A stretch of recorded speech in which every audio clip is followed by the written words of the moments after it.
बिस्मिल्लाहिर्रहमानिर्रहीम। नाज़रीन मोहतरम, आप देख रहे हैं YouTube channel Sadaqat at law. मैं हूं Mirza Sadaqat Ali, advocate Supreme Court of Pakistan. मैं अपने चैनल पर आपको खुशामदीद कहता हूं और प्रोग्राम का बाकायदा आगाज़ करने से पहले आपसे रिक्वेस्ट है कि आप मेरे चैनल को लाइक कीजिए, सब्सक्राइब कीजिए और आगे भी शेयर कीजिए ताकि मेरी हर आने वाली वीडियो का नोटिफिकेशन आपको बर वक्त मिलता रहे। आज हम एक नेशनल इशू पे बात करेंगे और बहुत ज़्यादा वो आजकल बर्निंग इशू है और उस पर बड़ी तवज्जो की ज़रूरत है। आप मेरा वीडियो प्रोग्राम बड़े गौर से सुनिएगा और आखिर तक देखिएगा। चंद एक हक़ाइक़ मैं आपके सामने रखना चाहता हूँ। जब कौमी मामला हो, कोई कौमी इशू हो, तो उस पर बात करना हमारा फ़र्ज़ है और मुआशरे से बुराइयों को जड़ से ख़त्म करना वो भी हमारा एज ए सीनियर सिटीज़न हमारा फ़र्ज़ बनता है। आज हम बात करेंगे सुपीरियर जजेस करप्शन। उन्वान है सो शेमफुल फॉर नेशन। यानी आपने सुना तो यकीनन होगा, अगर जिन लोगों ने नहीं सुना तो उनको इस वीडियो के ज़रिए मैं बता देता हूँ कि 23 फरवरी 2023 को सुप्रीम जुडिशल काउंसिल में एक लर्नड जज जस्टिस मज़ाहिर अली अकबर नकवी, जिनका ताल्लुक़ गुजरांवाला से है, उनकी मुबैना करप्शन की दास्तान जो है उसके बारे में एक reference article 209 of the constitution of Islamic Republic of Pakistan जो है वो दायर किया गया है और उस पर बाकायदा उसकी समाअत का आगाज़ हो चुका है। हम आज हमारे प्रोग्राम के 3 पार्ट्स हैं। वीडियो हमारी शॉर्ट ही होगी, हमारे 3 पार्ट्स हैं। पहला तो हमने बताना है एक बात। पहले मैं अपने वीडियो के सबसे पहले मैं बता दूं कि हम सुपीरियर जुडिशरी की करप्शन के बारे में बात करेंगे, जिसमें हाई कोर्ट और सुप्रीम कोर्ट के जज साहबान आते हैं। और ये याद रखिए कि मेरा ये प्रोग्राम किसी जज को जो है ब्लैकमेल करना नहीं है, जुडिशरी को ब्लैकमेल करना नहीं है, और ये प्रोग्राम मुबैना प्रोग्राम है। आप ये याद रखिए कि ऐसा हरगिज़ ना सोचिएगा कि इस प्रोग्राम का मतलब या मकसद ये है कि 100% के 100% तमाम की तमाम जुडिशरी करप्ट है। नहीं, ऐसी बात हरगिज़ नहीं है। जो जज दयानतदार हैं उनको हम सलाम पेश करते हैं, वो हमारे भाई हैं, हमारे दोस्त हैं और हम उनकी इज़्ज़त करते हैं, हमेशा रिस्पेक्ट करते रहेंगे। लेकिन जो करप्ट अनासिर हैं, जिनके ऊपर खा एलिगेशन है, खा मुबैना तौर पर कोई कहानियाँ, उनकी स्टोरियाँ ज़बान ज़द आम हैं, उनकी स्टोरियाँ हर करियाना फरोश की दुकान पे बातें हो रही हैं, हर नाई की दुकान, हर हजाम की दुकान पे बातें हो रही हैं, हर कसाई की दुकान पे बातें हो रही हैं। हम सिर्फ उन जजेस को डिस्कस करेंगे, उनकी बात करेंगे जो दयानतदार जज हैं, जो ऑनेस्ट जज हैं। वो हमारे लिए काबिल तकरीम हैं, हम उनकी दिल से इज़्ज़त करते हैं। ये दोनों चीज़ों को अलहदा करके देखिएगा। प्रोग्राम को ये ना समझिएगा कि ये कोई ब्लैक मेलिंग पर मबनी प्रोग्राम है। आज हम बात करेंगे जस्टिस मज़ाहिर अली अकबर नकवी की मुबैना करप्शन के बारे में, जो जुडिशल रेफरेंस दायर किया गया। ये कौन है? जस्टिस मज़ाहिर अली अकबर नकवी का ताल्लुक़ गुजरांवाला से है। ये गुजरांवाला के एक वकील थे। ये सब लोग जानते हैं जो इस वकालत के शोबे से या जुडिशरी के शोबे से ताल्लुक़ रखते हैं, वो इनको जानते हैं। इनका ताल्लुक़ गुजरांवाला बार से है और ये गुजरांवाला के एक मारूफ फौजदारी वकील थे। ये जज कैसे बने? इनकी जज बनने की कहानी ये है कि बदनाम ज़माना एक हमारे चीफ जस्टिस रहे हैं, जिनका नाम है, रिटायर हो चुके हैं, जिनका नाम है इफ्तिखार मोहम्मद चौधरी, उनको जनरल परवेज़ मुशर्रफ ने 2007 में जो है वो गैर फाल किया था।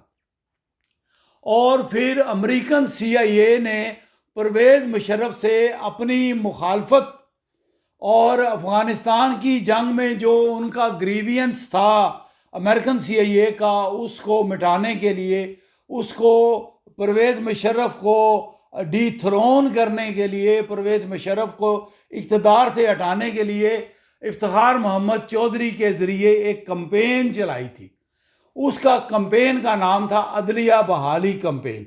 उस अदलिया बहाली कंपेन में पूरे पाकिस्तान की वकला बरादरी वो चल पड़ी और नाचना शुरू हो गए। कई घोड़े नाचे जा रहे हैं, कई गायें ज़बह की जा रही हैं, कई फूलों की पत्तियां निछावर की जा रही हैं, कई गाड़ियों के आगे साबका चीफ जस्टिस इफ्तिखार मोहम्मद चौधरी गाड़ियों के आगे भंगड़े डाले जा रहे हैं, नाच गाने किए जा रहे हैं।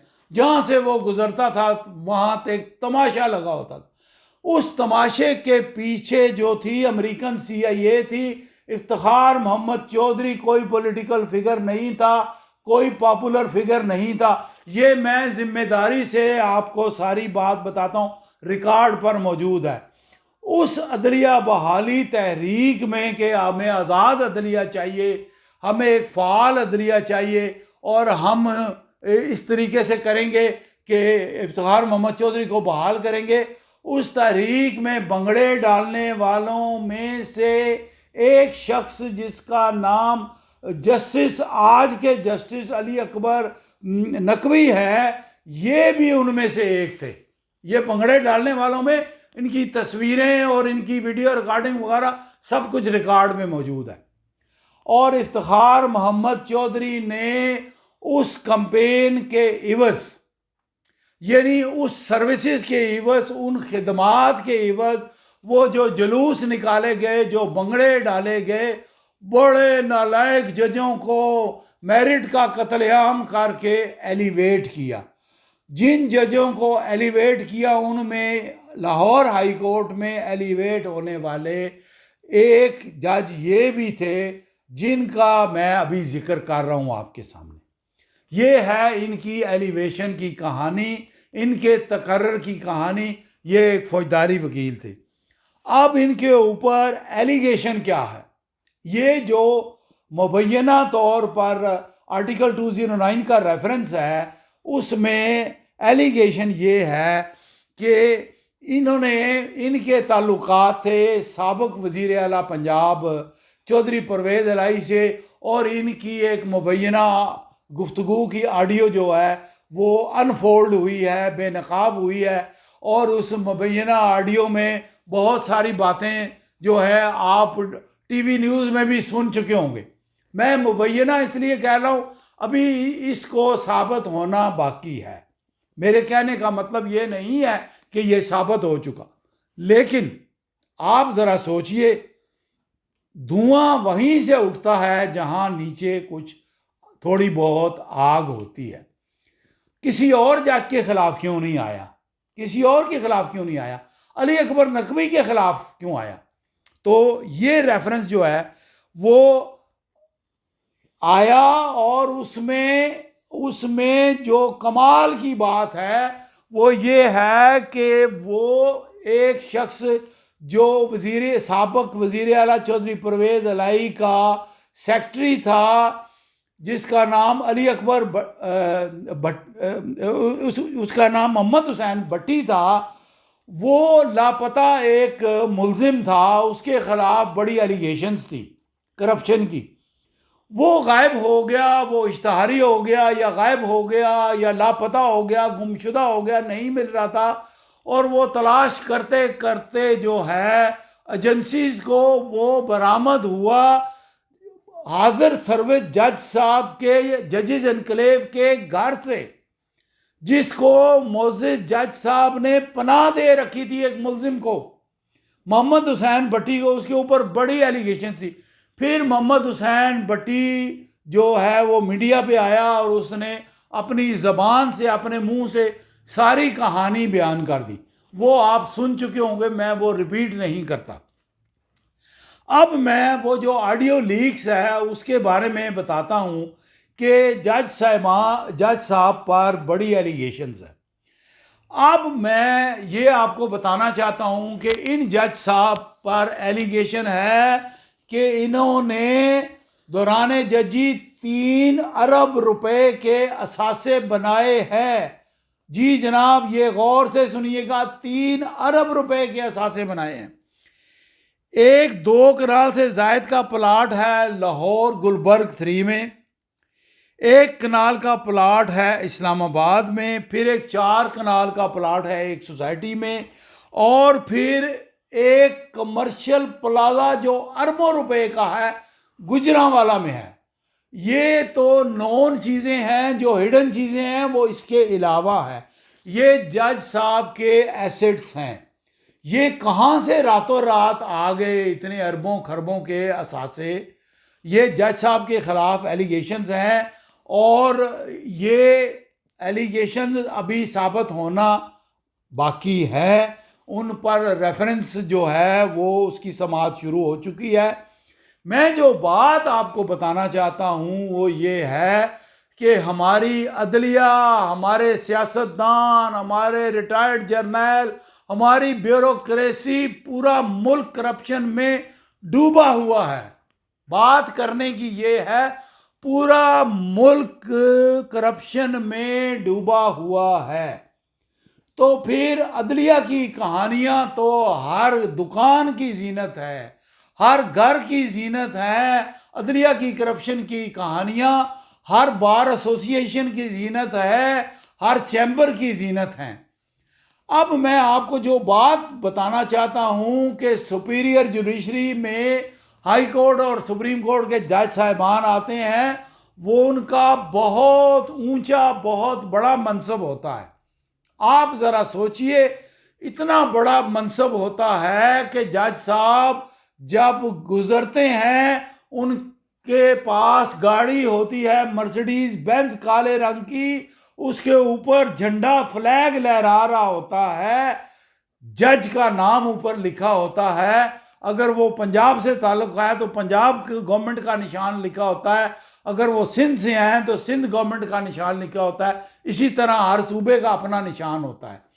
और आगे भी पुलिस की प्रोटोकॉल गाड़ी होती है और पीछे भी प्रोटोकॉल पुलिस की गाड़ी होती है। उनकी गाड़ियां किसी इशारे पे नहीं रुकती। किसी पुलिस वाले की जरूरत नहीं है जज साहिबान की गाड़ियों को रोक सके। फिर आप ये गौर फरमाइएगा कि जज साहब जब अपनी अदालत में आके बैठते हैं, ये मैं आपको तरीक़ाकार बता रहा हूँ, इसमें कोई तज़ीक या तौहीन का पहलू हरगिज़ नहीं है। जज साहब एक बहुत बड़ी अदालत में बैठे होते हैं, ये सच सारे जज साहिबान ऐसे बैठे होते हैं। बहुत बड़ी शानदार सेंट्रली एयर कंडीशनड एक कमरा होता है अदालत का, खचा खच भरा हुआ होता है, बड़े केस लगे होते हैं। एक तरफ कोर्ट एसोसिएट बैठा होता है, एक तरफ उनका स्टेनोग्राफर डिक्टेशन ले रहा होता है, चपड़ासी खड़ा होता है, उनकी ऐनक साफ कर रहा होता है, पानी का गिलास, कलम और लैंप और लाइटें और तमाम चीज़ें फिट होती हैं, कमरा ठंडा हुआ होता है। फिर वो अपने पीछे वाले चैम्बर से निकल के जब तशरीफ ला के अदालत में बैठते हैं तो चपड़ासी आगे आगे आता है और ज़ोर से ज़मीन पे पाँव मारता है और मुंह से ऐलान करता है कि अदालत के जज साहब तशरीफ़ ले आए हैं। देखिए ज़रा कितनी इज्जत कौम इनको देती है। ये कौम के पैसे से इनको इज्जत मिलती है, मेरे आपके पैसे से इनको इज्जत मिलती है। ये घर से इतनी इज्जत नहीं लेके आते, ये कौम इनको इज्जत देती है। अब जब वो कुर्सी पे बैठते हैं, आवाज़ लगती है, तो किसी की जरूरत नहीं है कि किसी की मोबाइल फ़ोन की घंटी अदालत में बजे, कोई ऊंची आवाज़ में कोई वकील दूसरे वकील से बात करे, वरना जी वरना से मतलब ये है कि वो शख्स तौहीन अदालत का मुर्तकिब होता है। ये कानून में दिया गया है कि अदालती काम में, अदालती काम में किसी किस्म की मदाखलत हो, कोई बंदा इंटरफेयर करे, ऊंची आवाज़ में बोले, शोर और होगा करे अदालत के अंदर, या टेलीफोन की घंटी बजे, तो अदालत उसको तौहीने अदालत में 6 माह की सज़ा तक दे सकती है। इतनी इज्जत और तकरीम है। जब जज साहब आते हैं तो अदालत में मौजूद तमाम वकला और तमाम लोग अपनी अपनी कुर्सियों पे ताज़ीम के तहत खड़े हो जाते हैं। पहले जज साहब कुर्सी पे तशरीफ रखते हैं, फिर बाकी लोग बाद में बैठते हैं। और इसी तरह जब कोर्ट राइज होती है, उठती है, जज साहब जाने लगते हैं, तो तमाम कमरा अदालत में लोग जो मौजूद होते हैं वो ताज़ीमन खड़े हो जाते हैं। सोचिए कितनी बड़ी इज्जत दी जाती है। सड़क पे जो गाड़ियां जा रही होती हैं, पुलिस वाले उनको कहते हैं आप साइड पर हो जाएं, जज साहब गुजर रहे हैं। ये नहीं, इतनी इज्जत और तकरीम। जज साहब के लिए ड्राइवर, जज साहब के लिए रिहाइश का बंदोबस्त, पानी का बंदोबस्त, बिजली ना जाने का बंदोबस्त, गैस ना जाने का बंदोबस्त, रिहाइश का बंदोबस्त, और फिर उनके लिए तमाम मेडिकल फैसिलिटीज़, तमाम रिहाइश, तमाम आना जाना, पेट्रोल, चपड़ासी, कुक और माली और ड्राइवर, तमाम फैसिलिटीज़ किसके पैसे पर वो जज साहिबान एंजॉय करते हैं? मेरे, आपके और पूरी कौम के पैसों पर। और जब कोई जज साहब, उसके बावजूद मिलियंस में तनख्वाह होती है, 10 लाख से ऊपर तनख्वाह होती है सुपीरियर जुडिशरी के जज साहिबान की, और उसके बावजूद वो करप्शन करें और अरबों के असासे बनाएं, और वो पूछें कि हम एक मुकद्दस गाय हैं, हमें कोई पूछ नहीं सकता। तो मैं तो यही कहूँगा कि ऐसा करने वालों ने पाकिस्तानी कौम के सर शर्म से झुका दिए हैं। हमें तो ये बातें सुन के, जब फॉरेन मीडिया हमारी सुपीरियर जुडिशरी और बाकी जुडिशरी की करप्शन की बातें करता है, हमारे जर्नलों की करप्शन की मुबैना बातें करता है, हमारे पॉलिटिशियंस की करप्शन की बातें करता है, हमारे ब्यूरोक्रेसी की करप्शन की बातें करता है, तो हमारे सर जो है वो शर्म से झुक जाते हैं। इंटरनेशनल इदारों की रिपोर्ट के मुताबिक दुनिया के 136 ममालिक में पाकिस्तानी अदलिया का नंबर 132वें नंबर पर है डिस्पेंसेशन ऑफ जस्टिस के हवाले से। यानी इतनी मुराद कौम के टैक्सों पे ये लोग पल रहे होते हैं, और रिटायरमेंट के बाद सारी जिंदगी इनको पेंशन मिलती रहती है। घर में बैठ के ये खाते हैं और नाम के साथ लिखा जाता है रिटायर्ड जस्टिस मिस्टर फलां फलां फलां, और फिर ये करप्शन करें, फिर ये कौम के साथ गद्दारी करें। इनको ऐसा करने वाले के खिलाफ मेरी ये सिफारिश है, अगर रेफरेंस आ जाए तो ऐसे जज साहब को काम करने से, अदालत में बैठने से, फ़राइज़ मनसबी अदा करने से फौरी तौर पर रोक देना चाहिए, ता वक्ते के रेफरेंस का फैसला ना हो जाए। और ये भी अफसोस की बात है कि हमारे दीगर जज साहिबान भी अपने भाई जजेस को प्रोटेक्ट करते हैं, उनसे मुराद सारी वापस लेनी चाहिए, और अगर साबित हो जाए तो उनको ऐसी सज़ा देनी चाहिए, इबरतनाक सज़ा देनी चाहिए कि बाकी पूरी कौम के लिए एक मिसाल हो जाए। करप्शन खा जर्नैल करें, करप्शन खा पॉलिटिशियन करे, करप्शन खा जज करे, करप्शन खा ब्यूरोक्रेट करे, ये इंतहाई बुरा फेल है, इंतहाई शर्मनाक फेल है। ऐसे जज को फिर कभी कोई नौकरी नहीं देनी चाहिए, उसको कोई पेंशन नहीं देनी चाहिए, और इबरतनाक सज़ा देनी चाहिए। अब हम देखते हैं कि ये आर्टिकल 209 का रेफरेंस जो जस्टिस मुज़ाहिर अली अकबर नकवी के ख़िलाफ़ आया है, इसका क्या अंजाम होता है, इसका क्या फ़ैसला होता है। हम तो कबल वक्त कुछ कह नहीं सकते।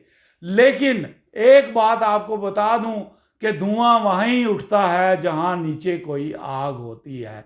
हर दुकान पर, हर घर में, हर चैनल पर जस्टिस मुदाहिर अली अकबर नकवी की मुबैना करप्शन की कहानियाँ सुनी जा रही हैं, जो हमारी कौम के लिए इंतहाई शर्मनाक हैं। इसके साथ ही मैं अपना वीडियो ख़त्म करता हूँ, आपसे इजाज़त लेता हूँ।